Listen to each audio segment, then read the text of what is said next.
જેવું હું વિચારું છું ને એવું જો બધા જ વિચારે ને તો આપણા ગુજરાતની અંદર, આપણા ઇન્ડિયાની અંદર કોઈ પણ ક્રાઇમ કરતા પહેલા 10 વાર વિચાર કરે. આજકાલ ક્રાઇમ કરવું ને એક સહેલી વાત થઈ ગઈ છે. ધારા કડીવારનું 2022માં ખતરનાક રીતે એનું મર્ડર કરી દેવામાં આવે છે.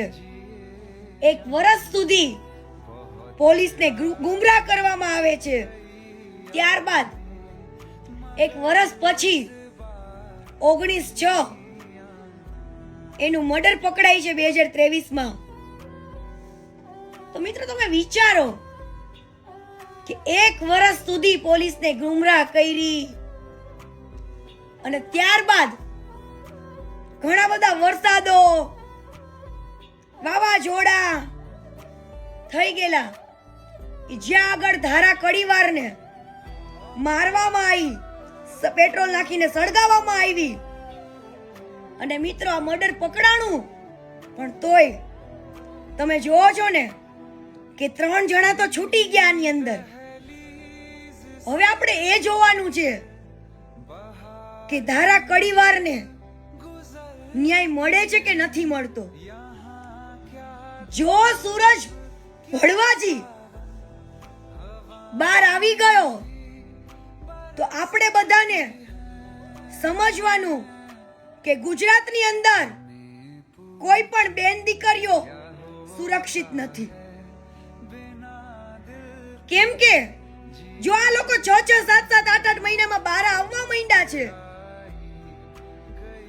તો લોકો ક્રાઇમ કરતા ડરવાના નથી.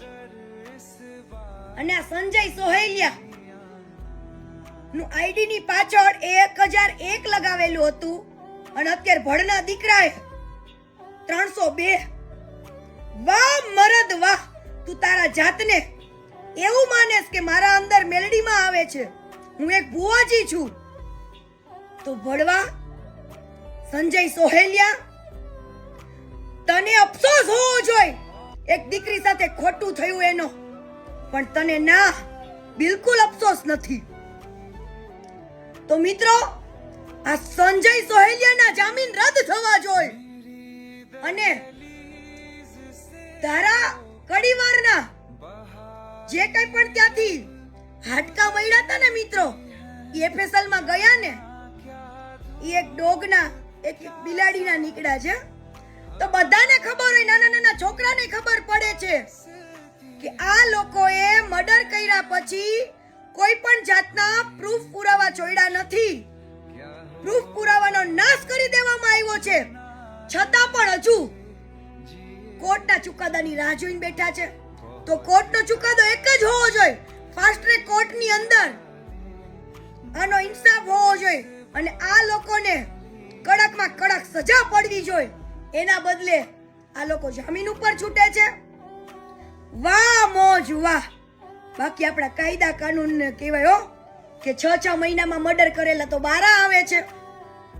બીજી વસ્તુ એ કે હવે ધારાના ભાઈને ખરીદવાની વાતો ચાલે છે, સમાધાનની વાતો ચાલે છે.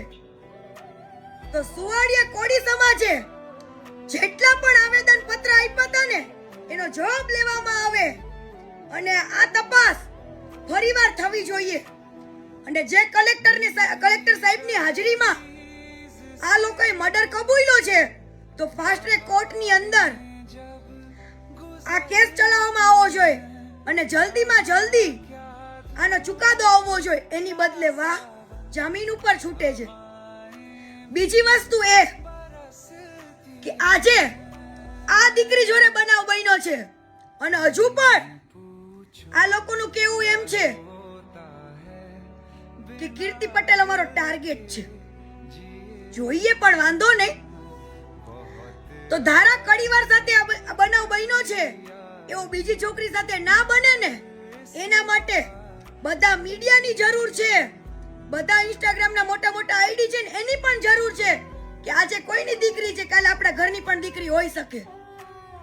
તો આ લોકોને સજા પડે ને એવું કરો, અને સંજય સોહિલિયાના જામીન રદ થાય ને એવા કડકમાં કડક પગલા હવે ભરવા પડશે.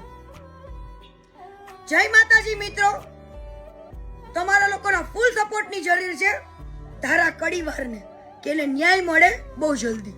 જય માતાજી.